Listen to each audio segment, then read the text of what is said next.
तो आज हम सीखेंगे MS वर्ड डे 4 का पार्ट नंबर 2। पहले पार्ट में हमने सीखा था सेवेज करना, प्रिंट निकालना, क्लोज करना और कवर पेज बनाना। आज हम सीखेंगे ब्लैंक पेज, पेज ब्रेक और इंट्रोडक्शन ऑफ रो कॉलम, और फिर सीखेंगे टेबल बॉक्सेस का यूज़ करना, insert above, insert below, insert left, insert right और delete row column and table. तो हम देखते हैं पहले ब्लैंक पेज क्या होता है और पेज ब्रेक क्या होता है। ठीक है, ब्लैंक पेज का मतलब होता है खाली पेज लेना और पेज ब्रेक का मतलब होता है पेज को बीच में से ब्रेक करना।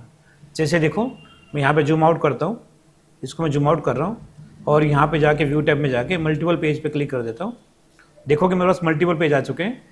अब देखो कि मेरे पास 3 ऊपर पेज है और 3 पेज नीचे हैं और 2 पेज उसके नीचे है। मेरे पास टोटल 8 पेज है। यहाँ दिखा रहा है देखो टोटल 8 पेज है।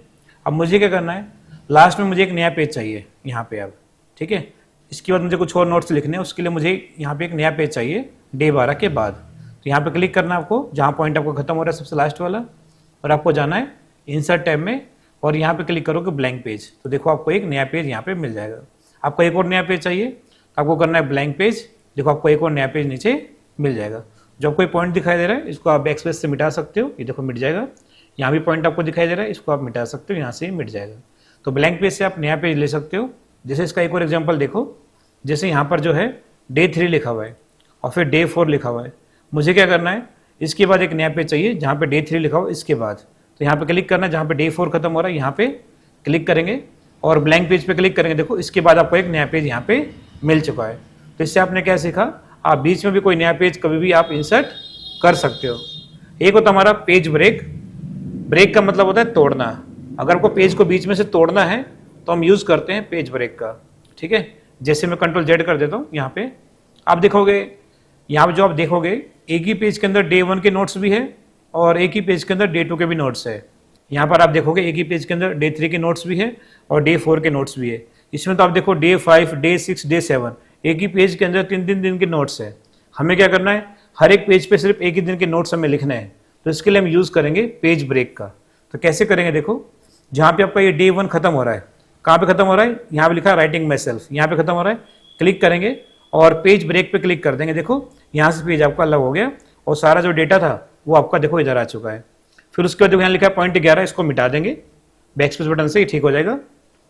उसके बाद देखोगे जहाँ पे डे 2 खत्म हो रहा है वहाँ पे क्लिक करो, फॉरवर्ड पेंटर यहाँ पे खत्म हो रहा है तो यहाँ पे हम क्लिक करेंगे और पेज ब्रेक पे क्लिक करेंगे। देखोगे डे 2 एक पेज के अंदर आ गया और डे 3 देखो इधर आ गया। फिर यहाँ दिखाई दे रहा है पॉइंट नंबर 14, इसको हम मिटा देंगे और देखोगे यहाँ पे लिखा हुआ है डे 3।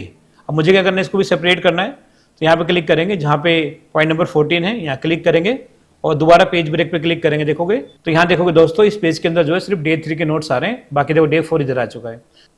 तो पेज ब्रेक क्या होता है दोस्तों, जहाँ भी आप क्लिक करोगे उसके आगे का जो सारा मैटर है वो दूसरे पेज में आपका चला जाता है पेज ब्रेक से। और ब्लैंक पेज से क्या होता है, खाली पेज लेने के लिए। और पेज ब्रेक से क्या होता है, पेज को बीच में से आप ब्रेक कर सकते हो। अगर आपसे कोई पूछेगा पेज ब्रेक और ब्लैंक पेज में क्या डिफरेंस है तो आप बता सकते हो, ब्लैंक पेज का यूज़ करके हम नया पेज लेते हैं और पेज ब्रेक का यूज़ करके हम पेज को ब्रेक कर सकते हैं। जैसे अगर मान लो हमें पेज में मैटर कहीं से अलग करना है तो वहाँ पे क्लिक करोगे और पेज ब्रेक पे क्लिक कर दोगे, जहाँ पे आप क्लिक करोगे उससे सारा मैटर जो है अगला दूसरे पेज में आ जाता है दोस्तों। ठीक है, तो करते हैं यहाँ पे Ctrl+N, हमारा एक नया डॉक्यूमेंट आ जाएगा। और पहले मैं आपसे पूछूंगा कि रो क्या होते हैं, कॉलम क्या होते हैं, आपको बताना है। अगर आपको नहीं पता होगा तो मैं आपको बताऊंगा। इंसर्ट में चलते हैं और यहाँ पे मैं एक शेप लेता हूँ और मैं यहाँ पे एक शेप ड्रॉ करता हूँ। आपको बताना है ये रो है या कॉलम है। ये रो है, बिल्कुल सही, वेरी गुड। और ये बताओ क्या है, ये कॉलम है, बिल्कुल सही। जो ऐसे वर्टिकल में होता है ना, वर्टिकल में मतलब खड़े में, कॉलम, बिल्कुल सही। और ये जो होता है ना हॉरिजॉन्टल में, लेफ्ट से राइट की तरफ, इसको बोलते हैं रो। तो रो ऐसे काउंट करते हैं और जो वर्टिकल में होता है ऐसे, इसको कॉलम काउंट करते हैं। कोई दिक्कत। अगर मान लो मुझे क्या करना है, एक टेबल बनानी है और टेबल के अंदर मुझे मान लो 3 कॉलम चाहिए और 5 रो चाहिए, तो उसके लिए हम क्या करेंगे, इंसर्ट में जाएंगे और यहाँ टेबल में जाएंगे और यहाँ पे देखो छोटे छोटे बॉक्स बने हुए दिख रहा है। इन्हीं बॉक्स का यूज़ करके आप टेबल बना सकते हो। यहाँ पे जैसे जैसे आप बॉक्स पे माउस को ले जाओगे वैसे वैसे आपकी टेबल छोटी होगी, देखो वैसे वैसे टेबल आपकी बड़ी भी होगी। ठीक है, तो हमें क्या करना है, कितने कॉलम चाहिए बताओ, 3 कॉलम और 5 रो चाहिए। तो 1 2 3 4 5 रो मिल गए, कॉलम चाहिए 3 तो कॉलम के लिए हम जाएंगे राइट की तरफ, ये हो गया 2 कॉलम, ये हो गया 3 कॉलम। तो यहाँ पे क्लिक कर देंगे और आपके सामने देखोगे 3 कॉलम है, एक कॉलम, ये दूसरा कॉलम और ये तीसरा कॉलम। और रो की बात करें तो रो के देखो यहाँ पे एक पहला रो, ये दूसरा रो और नीचे तीसरा रो, चौथा रो, 5वां रो। कोई दिक्कत? तो यहाँ पे हम काम कैसे करेंगे टेबल में, देखो बस आपको क्लिक करना है और यहाँ पे आप नाम लिख सकते हो। नाम लिखा मैंने। अब आपको मान लो अगले कॉलम में काम करना है, एरो बटन का यूज कर सकते हो आप, या तो कीबोर्ड में एक टैब बटन होता है, आप इसका भी यूज कर सकते हो। टैब बटन से आप आगे जा सकते हो। फिर यहाँ पे लिख सकते हो आप क्लास, यहाँ लिखा हमने क्लास, और फिर आगे जाने के लिए टैब बटन, और यहाँ पे हम लिख सकते हैं रोल नंबर। अब जैसे मैं टैब बटन दबाऊंगा तो मेरा कर्सर वापस जो है नाम पे आ जाएगा, देखो टैब बटन दबाते ही। फिर यहाँ पे लिख सकता हूँ मैं नाम मानसी, फिर टैब बटन, मानसी की class, tab button, roll number. जैसे मैं टैब बटन दबाऊंगा तो यहाँ पे आ जाऊंगा।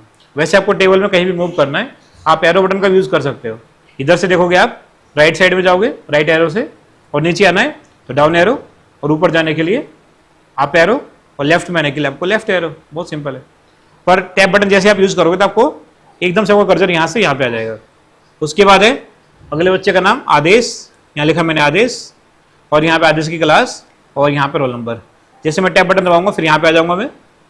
अगले बच्चे का नाम आशीष, और आशीष की क्लास और आशीष का रोल नंबर।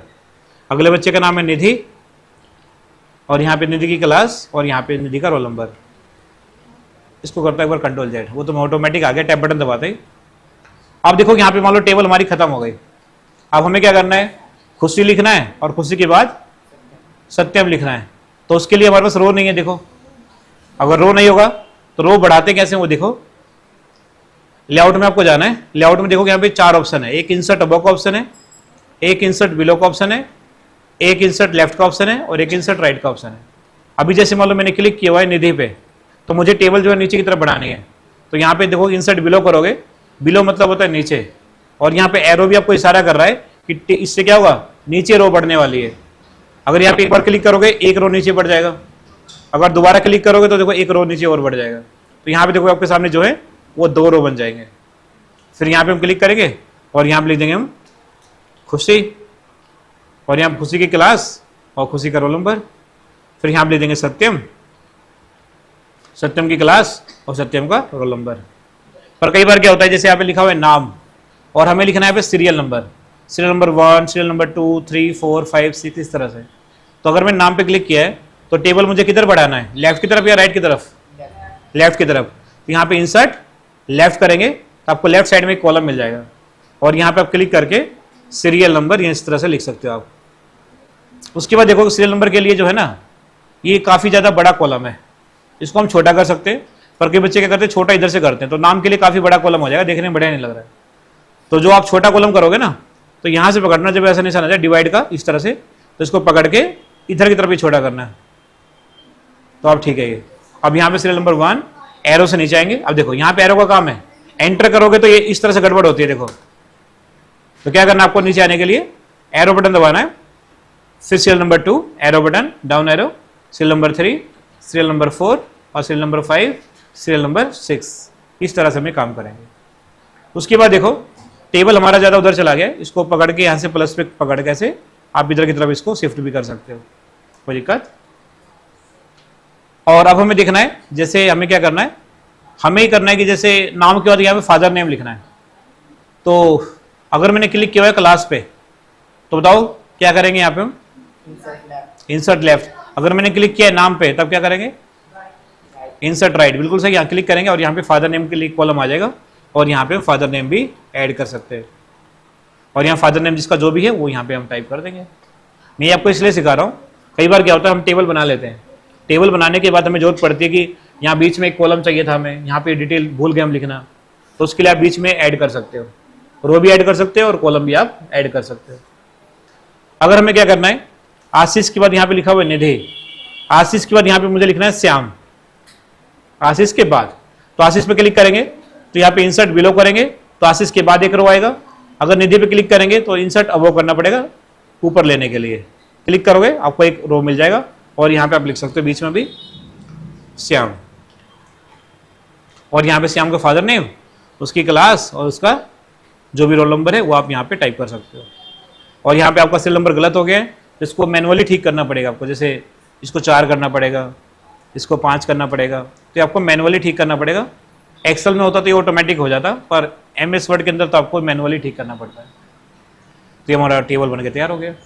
उसके बाद है, अगर मान लो आपने कोई टेबल बना ली है, बाद में जरूरत पड़ती है, ये कॉलम की हमें कोई जरूरत नहीं है, इसको डिलीट करना है, तो उस कॉलम पे क्लिक करना आपको, और क्लिक करने के बाद आपको जाना है डिलीट में, और डिलीट कॉलम कर दोगे तो एक कॉलम आपका डिलीट हो जाएगा। पर एक और चीज़ होता है, जब बच्चे अपने कंप्यूटर बैठते हैं, पर मेरे में कहीं भी नहीं आ रहा है, क्यों नहीं आ रहा जानते हो? क्योंकि हमने टेबल पे क्लिक नहीं किया है। जैसे हम टेबल पे क्लिक कर देंगे तो ये सारे ऑप्शन आ जाते हैं हमारे में, देखो डिजाइन भी आ गया और लेआउट भी आ गया। तो जो मैं आपको सारे फीचर बता रहा हूँ वो सारे आपको कहाँ मिलेंगे? लेआउट में। ये आपका सारा insert above, insert below, insert left, insert right, delete, सब आपको मिल जाएगा। अगर मैं कोई रो डिलीट करना है, जैसे यहाँ पे लिखा हुआ है खुशी, ये मुझे डिलीट करना है वाला रो, तो इस वाले रो पे क्लिक करेंगे और डिलीट पे जाके डिलीट रो करेंगे, ये रो डिलीट हो जाएगा। ठीक है। अगर मान लो कोई रो आपने डिलीट कर दिया, वापस लाने के लिए Ctrl Z कर सकते हो तो वापस भी आ जाता है। ठीक है। एक होता है हमारा डिलीट टेबल। डिलीट टेबल क्या होता है? पूरा का टेबल ही डिलीट हो जाएगा। यहाँ पे क्लिक करो डिलीट टेबल के ऊपर, तो पूरा का पूरा टेबल डिलीट हो जाएगा। कोई दिक्कत? तो आज हमने सीखा इंट्रोडक्शन ऑफ रो, कॉलम। रो क्या होता है, कॉलम क्या होता है, और टेबल बॉक्सेस का यूज करके हम टेबल कैसे बना सकते हैं। Insert above, insert below, insert left, insert right, delete करना रो, कॉलम और टेबल को। कोई दिक्कत है इसमें आपको? तो एक काम करना है, आपको एक टेबल बनानी है आज, और टेबल बनाने के बाद उसमें आपको कुछ रो ऐड करने है, कुछ कॉलम ऐड करना है, फिर उसको डिलीट करना है। कर लोगे इतना? बाकी हम कल सीखेंगे डे 5। ठीक है, डे 5 कल कंप्लीट कर लेंगे।